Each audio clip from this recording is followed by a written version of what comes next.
तर अभिनेता एजाज खानच्या हाऊस अरेस्ट या शोवरती महिला आयोगाने देखील आक्षेप घेतलेला आहे। या हाऊस अरेस्ट या शोवरती कायदेशीर कारवाई करण्याचे आदेश रुपाली चाकणकर यांनी दिलेले आहेत। उल्लू ॲपच्या माध्यमातून हाऊस अरेस्ट हा OTT वरचा एक शो चालतो।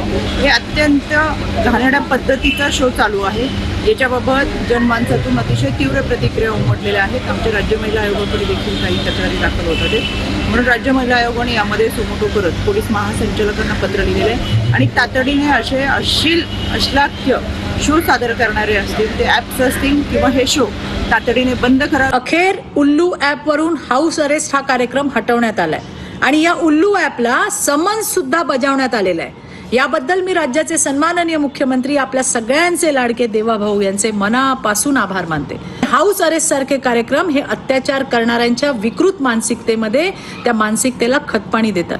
महाराष्ट्र सरकार हे मनोरंजनाच्या नावाखाली चालू असलेला अश्लील आणि बिभत्स धिंगाणा खपवून घेणार नाही।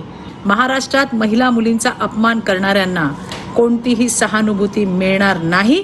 देवाभाऊंच्या राज्यात तर नाहीच नाही, हे नक्की। धन्यवाद देवाभाऊ।